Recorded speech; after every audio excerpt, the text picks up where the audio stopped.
Carotid-Cavernous fistulas and eye pressure.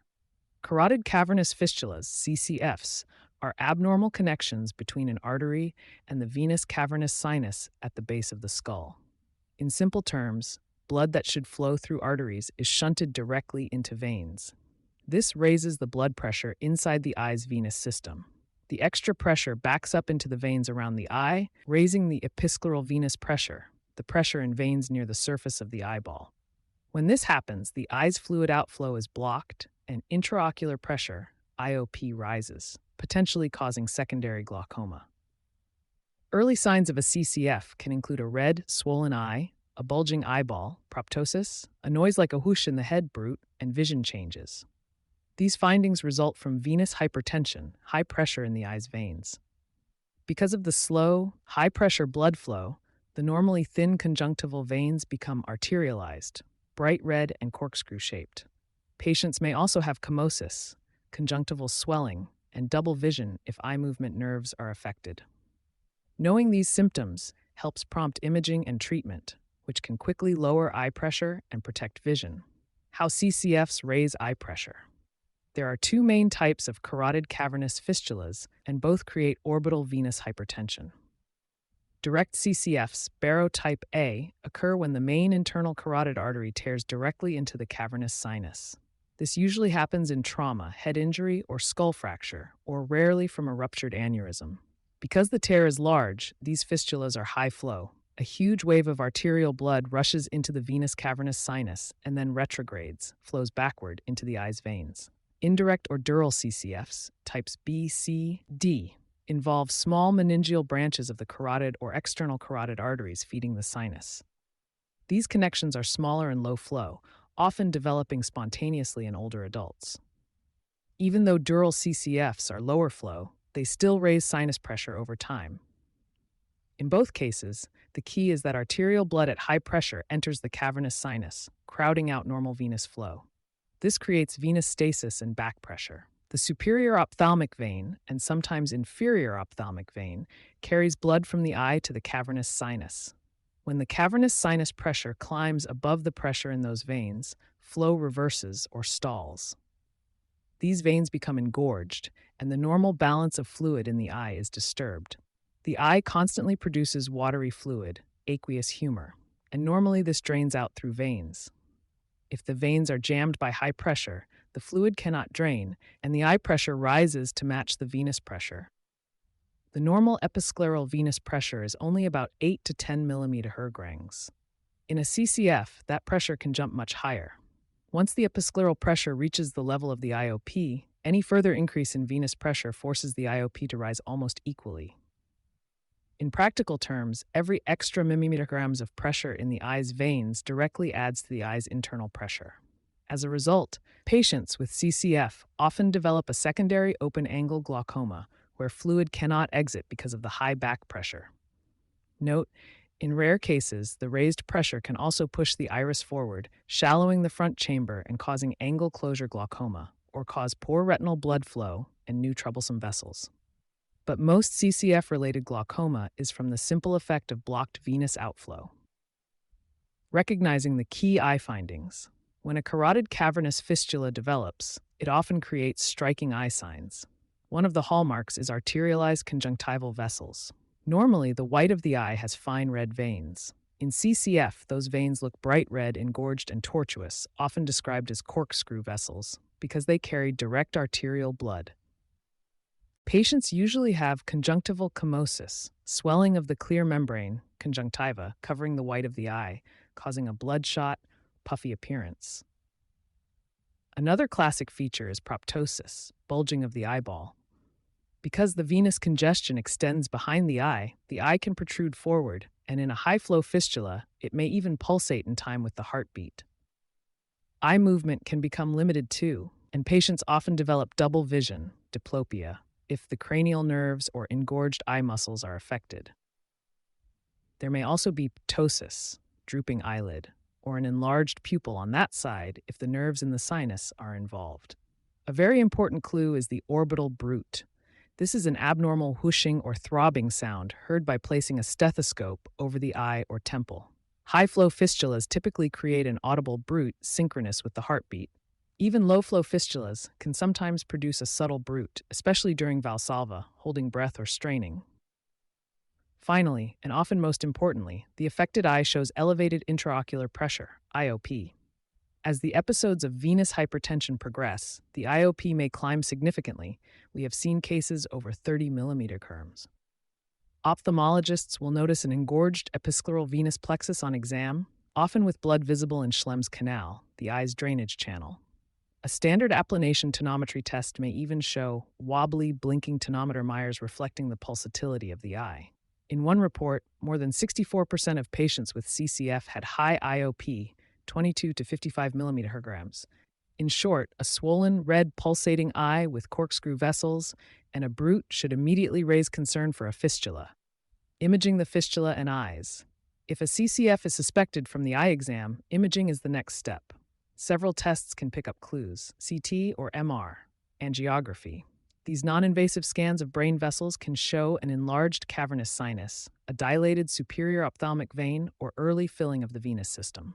They often suggest a fistula and can guide planning.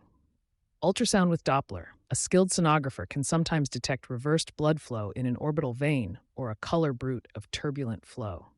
Eye ultrasound may show an enlarged or pulsating ophthalmic vein.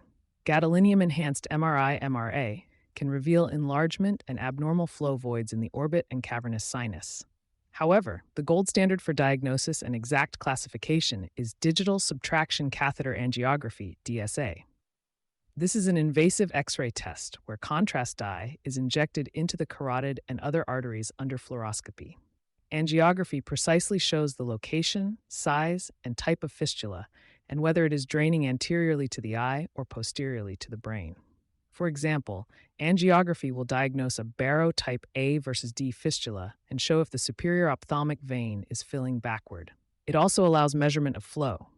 In practice, ophthalmologists often first order a CTA or MRA if suspicious, then confirm with angiography.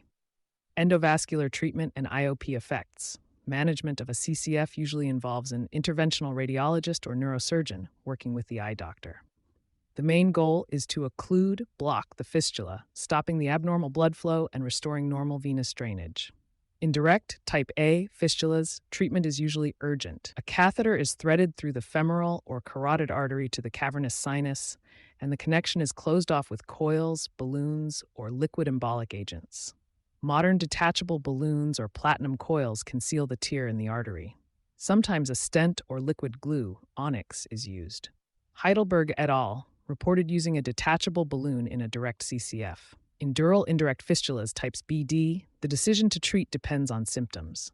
Because these are low flow, some will spontaneously close or remain asymptomatic. If eye pressure is high or vision is threatened, treatment is indicated.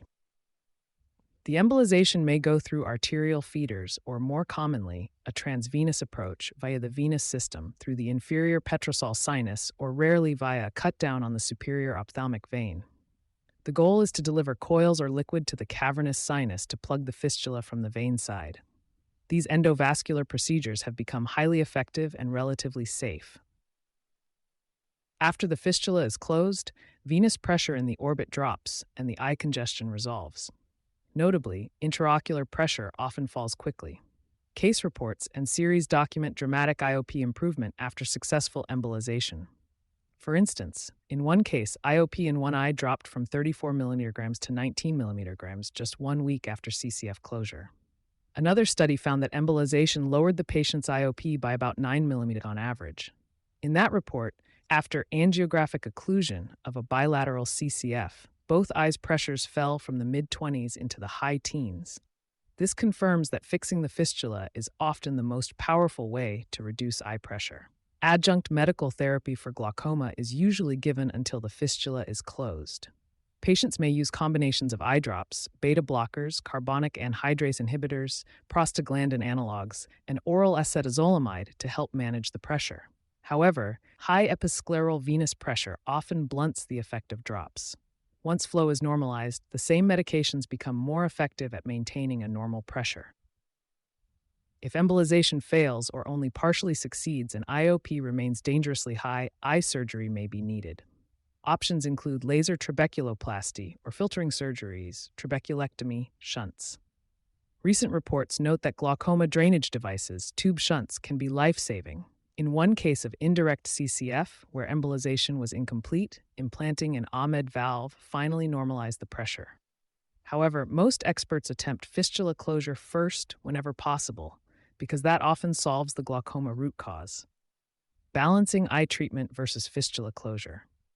Deciding when to treat the eye pressure versus the fistula depends on urgency and feasibility. Generally, if the patient can safely wait a short time, the priority is to close the fistula, because doing so treats the underlying cause of high IOP. In one report, authors emphasized that transluminal occlusion of the fistula should be done before any glaucoma surgery. After closure, they saw enough pressure drop that more invasive eye surgery was often avoided.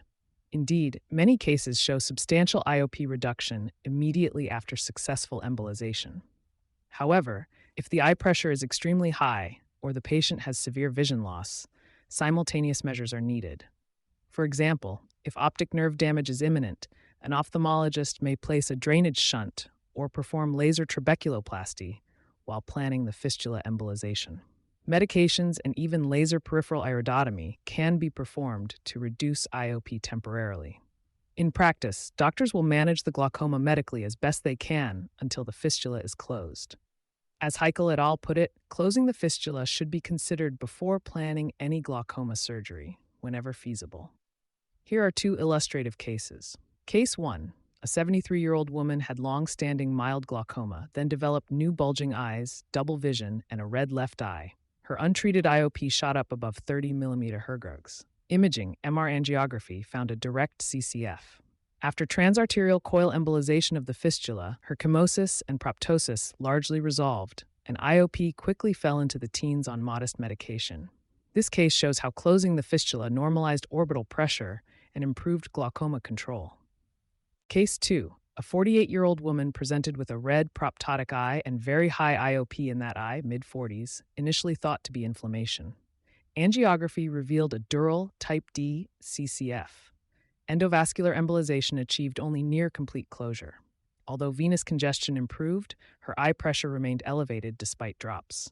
Further embolization attempts failed, so the team implanted an Ahmed glaucoma valve shunt in the affected eye. After the tube surgery, her IOP dropped into the normal range. This example underscores that if embolization can't fully fix the pressure issue, glaucoma surgery is the necessary backup. In summary, most experts agree on a multidisciplinary approach. Ophthalmologists should treat the eye to protect vision, drops, laser, while neuroradiologists or neurosurgeons plan embolization. When possible, the fistula is treated first, which often eases or cures the glaucoma. When fistula closure is difficult or delayed, targeted glaucoma surgery can stabilize the eye. Conclusion: carotid-cavernous fistulas are an important and treatable cause of secondary glaucoma. By shunting high-pressure blood into the cavernous sinus, they raise orbital venous pressure and episcleral pressure, leading to eye redness, proptosis, and markedly elevated intraocular pressure.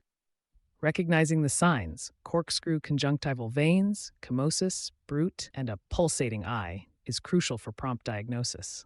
Non-invasive imaging, CTA-MRA, followed by angiography, confirms the diagnosis and guides treatment. Modern endovascular therapy, balloons, etc., can usually close the fistula safely. Closing the fistula tends to normalize eye pressure, often dramatically reducing the need for aggressive glaucoma surgery. Patients with CCF require close collaboration between eye doctors and neurointerventionists, but with timely care, the outlook is good. The ocular venous congestion can resolve and vision can often be preserved. All links to sources are available in the text version of this article. You can find the full article at visualfieldtest.com. Thanks for listening. To check your visual field, click the link at the bottom of this article or visit visualfieldtest.com.